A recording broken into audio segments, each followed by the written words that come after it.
Well, look at the time. We got 8 days until the Pokemon Presents 2025, marking the 29th anniversary of the Pokemon Company and not necessarily the Pokemon Company, but the release of the original Red and Blue games. Anyways, this is going to be my comprehensive video on what I think to expect for Legends EA. As you can already tell by the background, it's going to be a yapping session. This is for mainly my purpose only, to log down all my stupid little theories and crackpot other theories that MatPat couldn't even dare to go into. But yeah, basically, hopefully I'm asking if you're watching this to understand that I am deep into it. So I am expecting you to know a little bit of the Pokemon iceberg, to at least play most of the games, at least most of the modern ones, to say the least. And yeah, I'm not gonna be like one of those people asking for little crumbs on 4chan and just scurrying all over the site to just try and leak out and milk out some hyped up views. No, it's not gonna be like that. Alright, that should be it for now. I'm just gonna get right into it. Alright, first off, everyone's favorite game, starters. Hello, starters. So I've mainly had two possibilities of what kinds of starters they're gonna be. Possibility one, they're gonna be Kalos starters all the way across the board. No outside regionals like Hisuian forms or anything like that, and they're just gonna slap on Megas. Simple, easy, done. Possibility two, you slap on regionals, and then you can probably do something like the original X and Y games where Professor Sycamore gave you the Gen 1 starters, or in ZA they're gonna give you whoever the professor is, they're gonna give you a secondary starter of just the Kalos starters, and then slap on some Megas.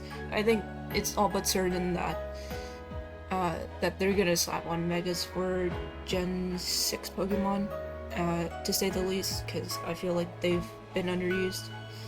And so, if we go with possibility 2, what is that gonna look like? So basically, recency clause. These three are gonna go, mainly because they usually develop 2 games at a time for Game Freak, to say the least. So I feel like they want to get people used to the Gen 9 stars first before they start doing wacky-dacky stuff with them.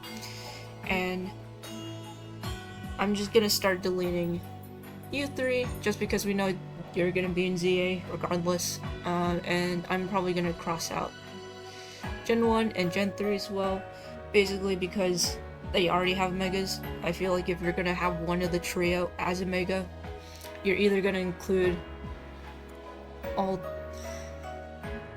3 of these, of Gen 1, Gen 3, and Gen 6, or you're just not gonna have them at all, and I don't think that's a feasible way of how Pokemon's gonna do it. And so that basically leaves us with 5 generations. I can count, don't worry about it. And because the Legends Arceus, we're gonna cross out Cyndaquil, Oshawott, and Rowlet. So that just leaves 2 generations untouched. That would be Gen 4 and Gen 8. So I feel like at least those starters, at least one of the 2 generations would have a starter in Kalos, just because of, well, A, close proximity, and B, they just haven't been used yet. I think a lot of people have been using Snivy and Piplup based on their direct connections to France. I honestly do entertain that prospect, and I do think that's a possibility of what we're gonna see here. And if that's the case, that kind of just leaves Scorbunny as the fire starter in this possibility. So Wolfie and Wolfie Incineroar haters, you've been spared for the day, at least for this generation.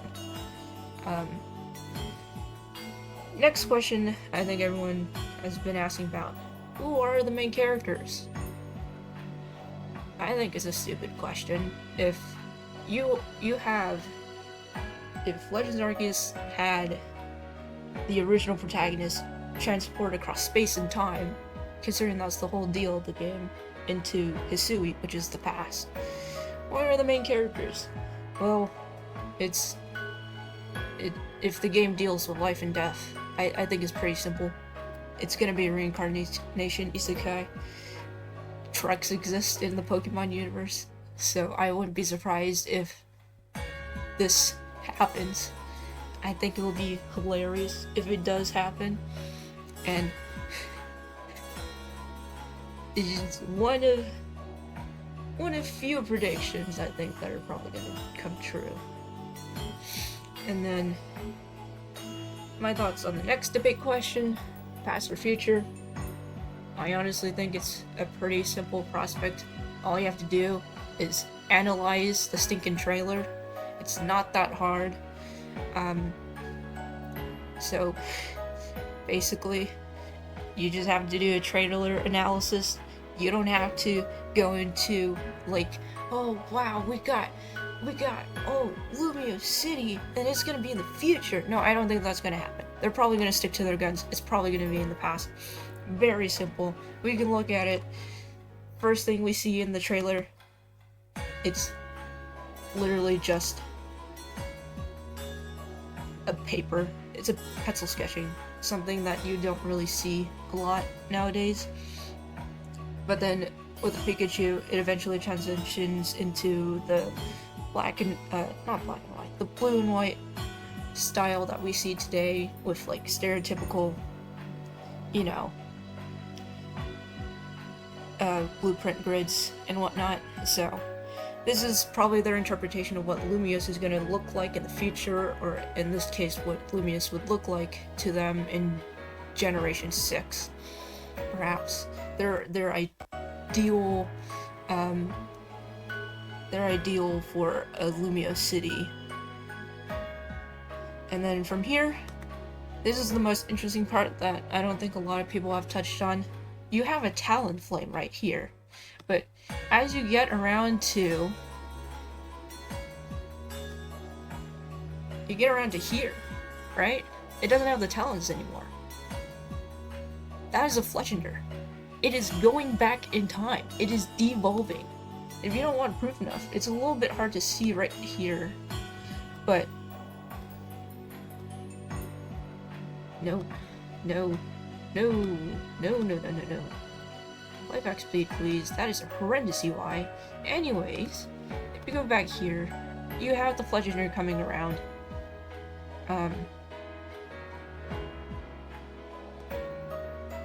You come back around here, you don't really see the little flick of hair up at the front anymore on the head. Yeah, I think it's a bit hard to see, but if you were able to see the Fletchinder and the Talonflame, you can probably surmise that you would be seeing the Fletchling come back around, So basically, I don't know why people are saying it's the future. It's you're literally seeing a Talonflame devolve in real time.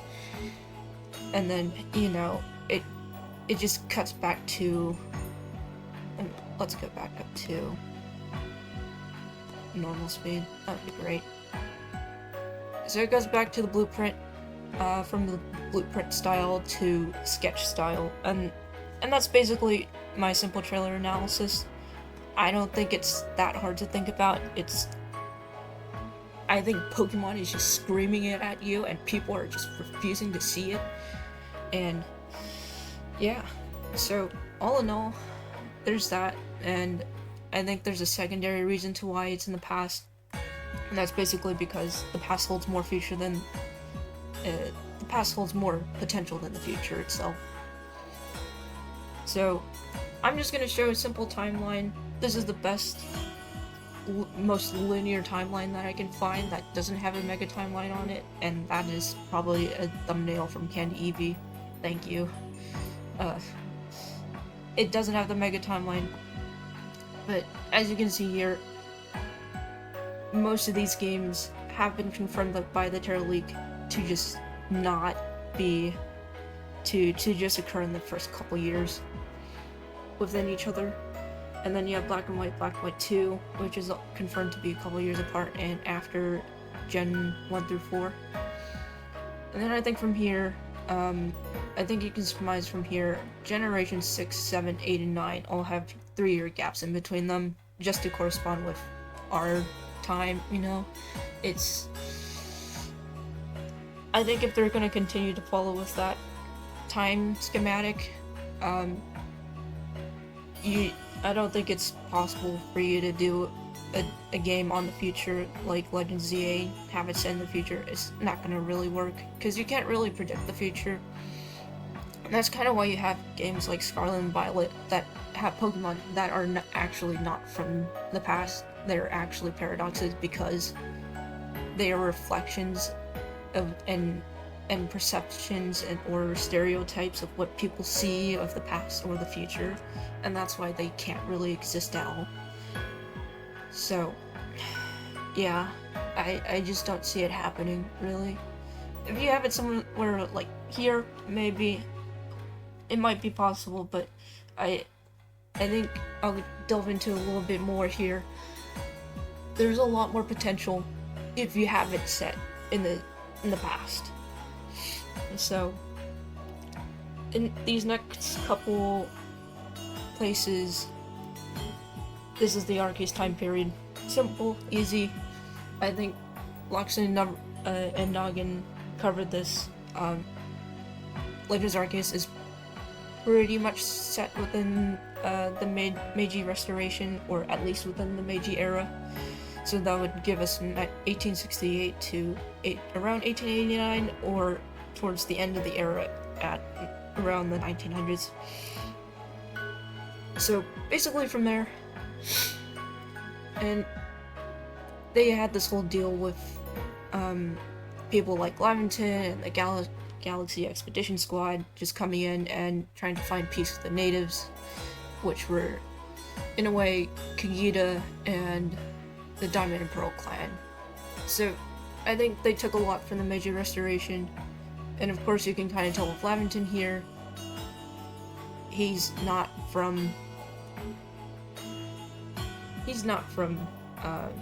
probably from Galar, most likely. I think a lot of people have been saying that, just based on how he speaks, and that's kind of why you have to pinpoint it at the Meiji Restoration era, because otherwise, any time before that would be an isolationist period for Japan, and I don't think Britain would be part of it, or Galar for that matter. So if we have Arceus in the Meiji Restoration period, what is the likely ZA time period? I think Box and Noggin covered this as well. I think they're pretty great at pinpointing this stuff down. It's Haussmann's renovation of Paris, which is from 1853 to 1870. Or if you wanted to encapsulate Haussmann's entire life, just for kicks, it'll take you all the way up to 1891, where he passed away at the ripe old age of 81, which is pretty decent for that time period. So, as you may have noticed, we are gonna get to the good stuff. I am going to delve into why this matters, and you have already probably noticed this. If ZA is to be in the past, we're gonna probably just assume that right here. Of course, this is all gonna be a theory. Sometimes things can be disproven, but these are what the points from what we know of just one trailer. This is probably what we know of. So let's just say that MatPat is missing out on a lot of good stuff. Hopefully Tom can do that, but I don't have high hopes for him covering any of this absolute madness that the Pokemon lore has sometimes. But anyways, if you're paying attention to the Legends ZA dates and the Legends Arceus dates, there's a little bit of timeline overlap here. But in order for this theory to work, I need to commit a theorist in and generalize the overall time period of this. And so this would kind of just put us at 1850 to 1900, and this is where things start to get interesting, because then that puts us in the RL timeline as the Industrial Revolution, which is, if you learned about world history, you kind of understand that this is going to be a fairly chaotic time period. And why I think this is going to be very interesting for Pokemon to set these two games in the same time period is, one, you are starting to develop the modern Pokemon world, and if you have these Legends games go into these in this time period and see how that relationship evolves with as humans start to rely more on machines rather than nature, it's going to be a very interesting starting point of like how these trainers from these different regions are interacting with Pokemon now that they don't really need to necessarily rely on Pokemon anymore, because now they have the technology to just basically not need Pokemon anymore, you know? And understanding that, finding that balance point between machine and Pokemon to develop the modern Pokemon world that we have today, I think that would be very interesting. So where does this put us for the rest of the Pokemon games? If we are going in a linear fashion, where does this put us at? So if Sinnoh is all about the Meiji Restoration and Kalos is going to be based on the Haussmann or Paris renovation, what if we keep going? What if we keep doing modern Pokemon games? Screw everything before Gen 4. What if we do modern? So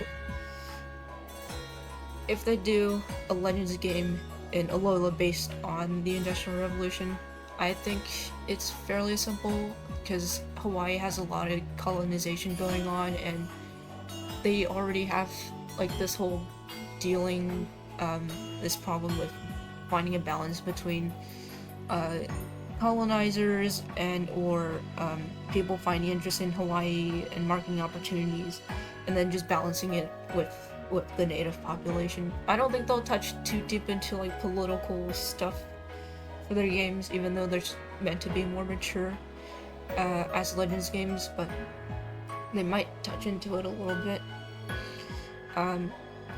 Generation after Alola, which is Galar, pretty simple. It's gonna be the Industrial Revolution. That's you can kind of tell with the Galar region itself from like it has a lot of industrious cities, so there's that. And Spain is a little bit, or Paldea is a little bit trickier to find a game setting on it, but you can probably do a Spanish Revolution on it. I don't really have any idea about the Spanish Revolution, because that's not my wheelhouse. But yeah. And for kicks, if they do decide to do a Legends game in the Unova region based on this time period, wouldn't it be fun to give Pokemon guns and face them off in the Civil War? Wouldn't that be fun? So yeah, there is a lot of potential that you can do to make Legends games based on this early time period of the Industrial Revolution, and basically exploring these relationships between this time period that created our world and seeing how Pokemon's Industrial Revolution created their Pokemon world. I think it serves as a very interesting parallel to our world history that we can find today. And I think if they do decide to go with this Pokemon Legends game set in the same time period, I think it offers a little bit more, I don't know, things that Game Freak can play around with, like, let's say, an overarching story, perhaps. I think Volo has the potential to be this like overarching villain across the Legends games. I will go into explaining why this might be the case if that's a huge if this theory comes true. But basically, right before Volo leaves you at Spear Pillar, he basically wants to solve every riddle, and he's gonna conquer Arceus, right? And then he says after this whole, even if it takes me like centuries, decades, centuries, whatever, however long it takes, he will find a way to conquer Arceus.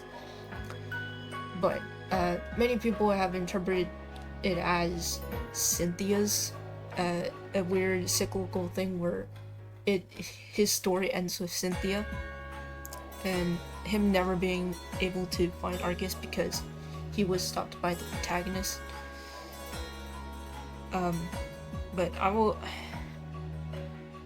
will get into how he can do that even within his own lifetime if Legends games are going to be set within the same time period. In order to get into it, I need to ask, this is one of my most simple questions on why we did not get a Legends game for Generation 5. It was next on the chopping block for remakes. We did not know why ZA and not just go from Legends Arceus to some Legends game based on the Unova region, right? It doesn't really make sense, but I think if you want to get an understanding, you need to understand the lore. And yes, there is the lore. I forgot that slide was even there. But anyways, basically, Gens 1 through 4 is pretty simple. It's just what makes up the Pokemon world. You have Ho-Oh and the Beast out here, Regirock and Regigigas, and then you have the birds right here. And then it's just a simple creation stadium, if you can call it, with Arceus in the middle. Of course, this is the one from the Terra League, so they didn't have Giratina set up for it yet, and I just filled that in really quickly. But this is what makes up the Pokemon world. But what I think the past couple of generations have been dealing with, let's say 5 is a little bit weird here, but for certain Gens 6 through 9, what that overall lore is what created the Pokemon world, you know? And in order to understand that, we need to look into a little bit of alchemy. Let's have some fun here. Alchemy, Arceus. Apparently Arceus is named after this thing called Arceus, and if you do a quick Wikipedia search, I think it gets really interesting from here. You have Arceus that can be broken down into 4 different ethers, which are chemical, life, light, and reflective. And if you can see where I'm going with this, from Gen 6 through Gen 9, with all of these Pokemon making up, like, being the reason why the region is the way it is today. I think there's some stuff here that Pokemon has not explained yet that needs some explaining. And of course this is from a Wikipedia article, but simply knowing that Arceus is created by these things, I think it can serve a lot of potential for Legends games as an overarching story in the future. So what are these 4 different ethers? You have Zygarde, first of all, obviously life ether. Why no death? Why no death, even though it's supposed to be like this, some balancing between the life and the death, which are Xerneas and Yveltal. I will get into that later. I think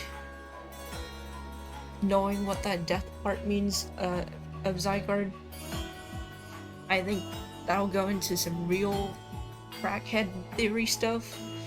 But we're just gonna deal with the life ether for now. So just put a pin in the death part of Zygarde for now.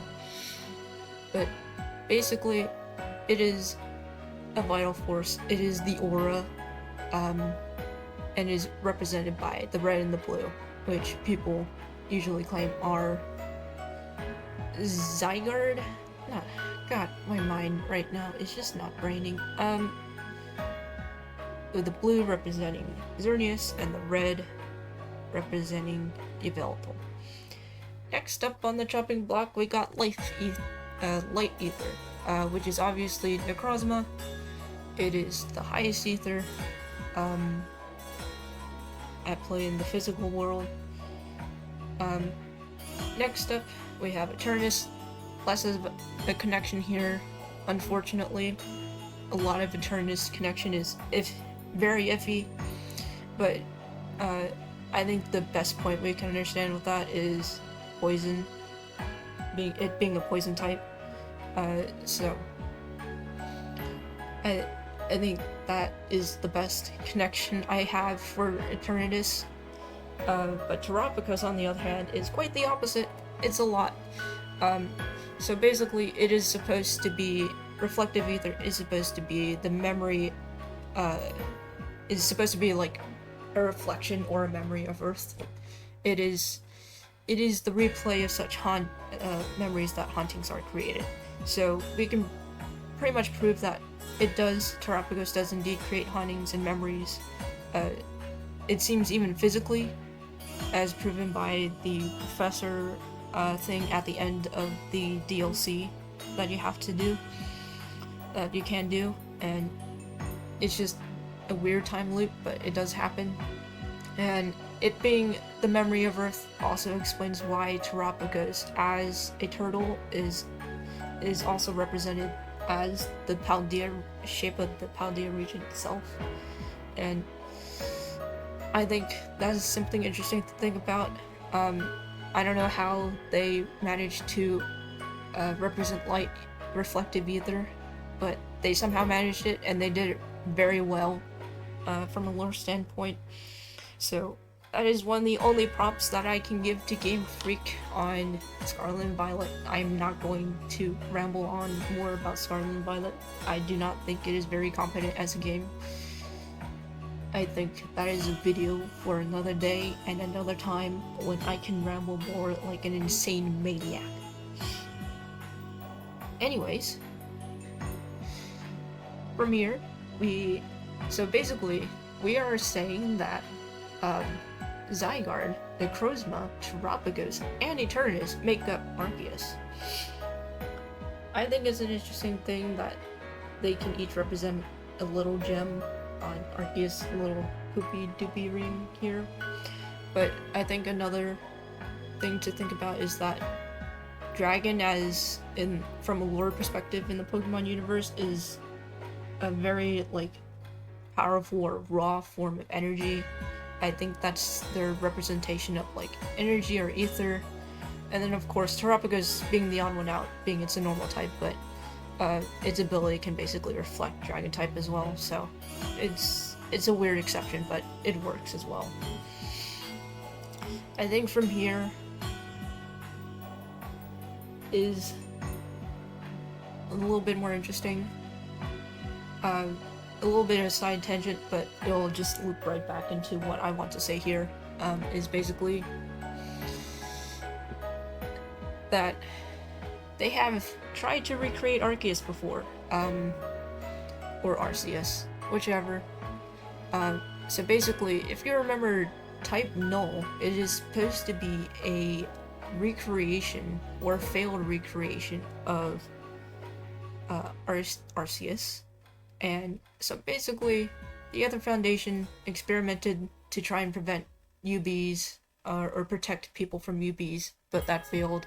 And that kind of gets proven more for type null, especially if you consider the fact that the memory system is named RKS or Arceus. But I'm gonna piss everyone off and now say Arceus because I'm pretty interchangeable with that pronunciation. And then clearly you have, these are the original 3 that the Aether Foundation created. 1 for Gladian, 1 for the protagonist of Sun and Moon, and then 1 for Guller, I think, but they're giving it the legendary clause, so yeah, we got more from Galar. Whoop-de-doo. But I think my next question here is, like, why Arceus of all Pokemon? Why not just have some more reasonable Pokemon, like Zygarde, who controls the environment or balances it out? And then I think my next question is, knowing that type null exists, is it possible to create another Arceus? Or perhaps, if people are already experimenting to try and recreate Arceus, like the one, like the people from the Aether Foundation, are there any other people before the Aether Foundation that tried to recreate or create another Arceus? And this ties back into my question, my theories on a potentially interesting overall story, as, you know, if Arceus refuses to see this guy, and the guy wants to conquer this Arceus, why not just make one yourself, you know? And I think the foundations on what and how to create Arceus is already laid out, and for that, we need to ask whether it is possible to create another Arceus. Considering the connections to Arceus, or Arceus, and alchemy, what is another thing that people like to refer to alchemy a lot? Let's create a Philosopher's Stone. Is that right? Yep, that looks to be right. So, in order to do this, you need prima materia, which is basically the material that, if you're an alchemist, you are going to use to create the Philosopher's Stone. I forgot to mention this earlier, but the Philosopher's Stone basically is a way to, is a lifelong project, in a way. It is the epitome of alchemy, or, yeah, it is basically, it is what any alchemist's goal is to create the Philosopher's Stone. And then you can use that to create immortality, or maybe even a god, if you know what I'm saying. And so basically the process to create this Philosopher's Stone is basically laid out to us. There are 4 steps to it, this process called Magnum Opus. You have four steps. You have Negretta, black, which is decomposition or death, as a step. And if you remember back when I told you to put a pin in one of how Zygarde relates to death, why not just Life Ether? It is right here, which is very, very interesting. And second step to creating a Philosopher's Stone is albedo, or white. This process is basically to wash away impurities, or quote-unquote bring light to, according to the Wikipedia page. If you're starting to make some connections here, I think you know where I'm going. The next step is hit Cintrinitus, or yellow, which is basically reawakening the material in some way, or it's creating, I don't know, the Wikipedia articles where sometimes there is this one weird mention of reflection, and I think that stood out to me. I think that was very, very sussy, I don't know if there are people editing the alchemy page in real time to screw with every single Pokemon fan out there that is interested in the lore. And of course, the last phase is Rubido, or Red. And that basically signifies that you have created a Philosopher's Stone, basically. So, as you can tell, Nigredo is obviously a representation of Zygarde, which deals a lot with death, and that's why you have Yveltal. And if it is a representative of Nigredo, it would also have the power of death. And that's why you have the powers of life and death.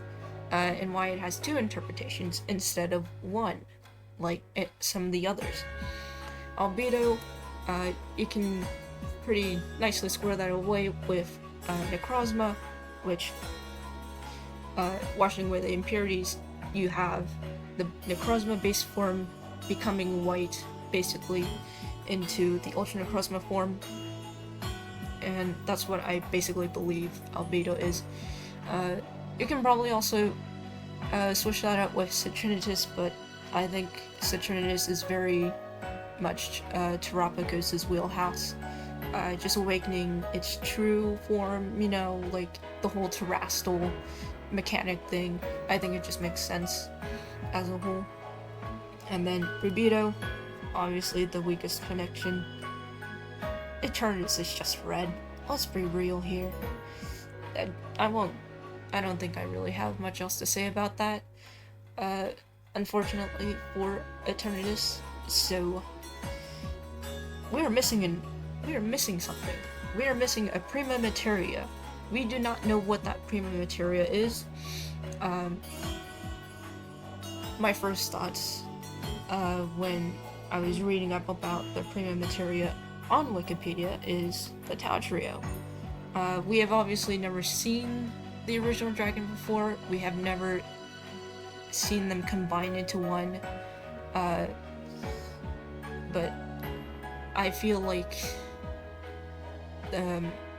Reshiram, Zekrom, and Kyurem, they are very much so very comprised in their own thing, if you get what I mean here. So I don't think that, I feel like they're too entrenched in their own sort of like lore, and is more of like a transitionary thing for Pokemon lore rather than it being part of the modern Pokemon lore. And then my next guess was, which is probably, if it does come to pass, it's probably the whatever we have in Gen 10. It's probably whichever third legendary or main legendaries that we have in Generation 10. We don't really know what the prima materia is. If Arceus is supposed to be a representation of the Philosopher's Stone. But yeah, that's basically it. So what I'm trying to say here is that this weirdly interesting overarching story, because everything seems to be in the same time period, comes down to Volo wants to recreate Arceus and recreate the world for himself by making another Arceus. And in order to do that, he needs to go across Kalos, Alola, Paldea, and Galar, which is interestingly all connected to the Western world, and Greece being the originator of such a lot of Western ideals, which is why I also think that Generation 10 is probably going to be in Greece, just purely for lore reasons. But I've thought of Greece being a Gen 10 for a while now, just basically because it has a lot of lore potential, more than anything else. And I mean, we've gotten a little bit more confirmation on that matter, with Generation 10 being more and more likely being based on Greece. But we'll see. We'll see about that. So, in conclusion, I think it is very suspicious that even despite lower sale numbers, they are still intending to continue with Legends as a mainline game. And I think that was pretty surprising. I think everyone wanted it, and I think Pokemon saw that opportunity, even though it probably didn't sell as much merch or copies as a regular mainline game. But having that, it allows with Game Freak to experiment more and have more of these mature themes, like I mentioned earlier. It allows them to play around more and have a more explicit story than, or even have a story at all, more than marketing their kids to, their games to little kids, you know? So, I think overall Legends games are going to be much more heavy on the lore side perhaps in the future. And having that Legends games also allows Game Freak to just avoid a Scarlet and Violet problem where every single generation, every single time the region needs to be bigger. I'd say except maybe generation 7 of all things. But having these more contained experiences allows Pokemon and Game Freak to create more normal games again, where everyone is not screaming about some absolutely glitch-fest game with poor graphics and poor story quality and whatnot. And I think overall, just having the Legends games explain the potential to have the Legends game explore so much with recent generations and how they all tie together. I think as we near upon Generation 10, those Legends games are going to be more important to tie up all these loose connection points of Generation 6 through 9 into a nice little bow, you know? And it's probably going to be a good way to send off the era, just like Generation 4 did with Arceus, you know? And just tie everything up together, because I feel like they need to do that.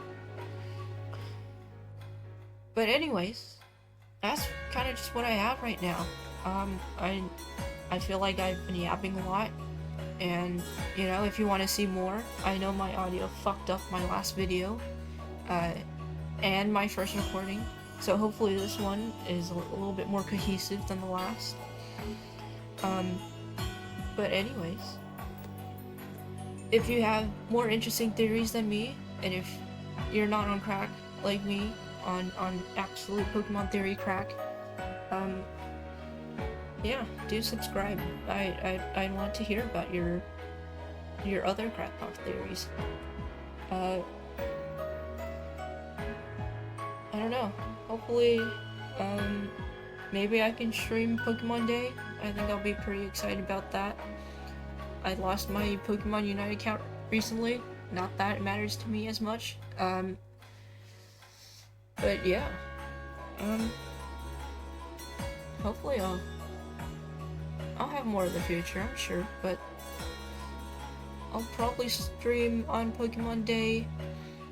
Hopefully I was more reasonable than these other people out there who are scrambling on 4chan, waiting to get leaks all the time. I feel like if you're on the scene a lot, you probably know who these YouTubers are, who leap at the chance of every single leak that they have, and I don't think that's a very good thing, because it sets unreasonable expectations.